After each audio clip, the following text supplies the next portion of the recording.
அனைவருக்கும் என் அன்பான வணக்கங்கள். நான் உயர்கணித தேவசார ஜோதிடர் என் ஜெயக்குமார். இப்போ இந்த 12 ராசிகளின் வரிசையில் விருச்சக ராசிக்கு இந்த வருடம் இந்த சனீஸ்வரனுடைய தாக்கம் எப்படி இருக்க போகுது அப்படின்னாக்கா, லக்னத்திற்கு உங்களுடைய ராசிக்கு 7ஆம் இடத்தை பார்வை செய்து கொண்டிருக்கிறார் சனீஸ்வரன். அடுத்தது 11வது ராசி, அடுத்தது 2வது ராசி.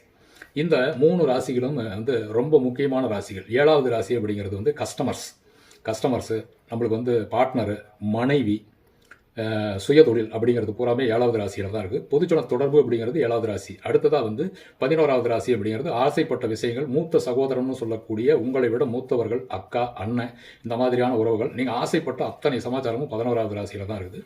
அடுத்தது 2ஆம் பாவம் அப்படிங்கிற தனக்குடும்ப வாக்குஸ்தானத்தையும் பார்வை செய்து கொண்டிருக்கிறதுனால உங்களுக்கு உங்கள் வாயை கிளறி விட்டு சண்டைகள் வர்றதும் பிரச்சனைகளை உண்டு பண்ணுறதுமான இந்த பிரச்சனைகள் இருக்கும். குடும்பத்தில் சலசலப்புகள் இருந்துக்கிட்டே இருக்கும்.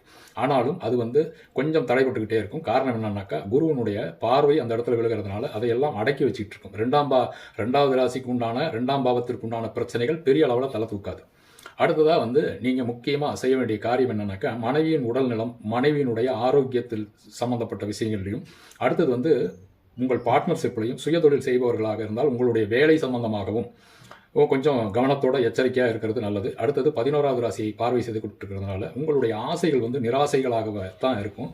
அது பெரிய அளவில் அதை நிறைவேற்ற முடியாத சூழ்நிலைகள் இருக்கும். என்ன செய்யறது, இதை எப்படி நடத்தலாம் அப்படிங்கிற ஒரு அட்மினிஸ்ட்ரேஷன், ஒரு ஆளும் திறமையை கையெழுந்து போனதாக நீங்கள் உணர்வீங்க.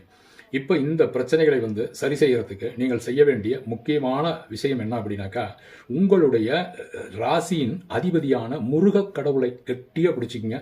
பழனி முருகன் தான் உங்களுக்கு தீர்வை கொடுக்கக்கூடியது. பக்கத்தில் இருக்கக்கூடிய முருகனும் அதுவே தான்.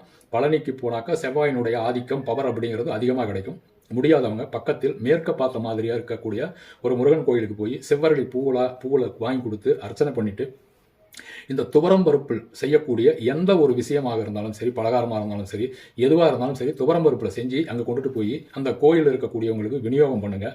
மயில் உங்கள் கண்ணுக்கு தென்பட்டுச்சுன்னா நிச்சயமாக உங்களுடைய பிரச்சனைகள் பாதிக்கு மேலே குறைஞ்சிரும். இது நிச்சயமாக நடக்கும். உணர்ந்து பாருங்கள், உங்களுக்கு நிச்சயமாக தெரியும்.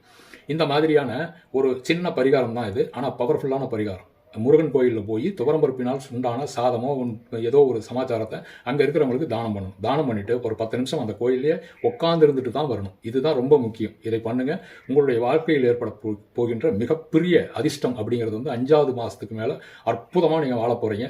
அதை அனுபவிக்கிறதுக்கு இதை செய்து நீங்கள் நல்லவைகளை அதிகமாக பெற வேண்டும்னு இந்த பிரபஞ்ச பேராற்றலை கேட்டுக்கொண்டு மீண்டும் அடுத்த நல்ல பதிவில் சந்திப்போம். நன்றி, வணக்கம்.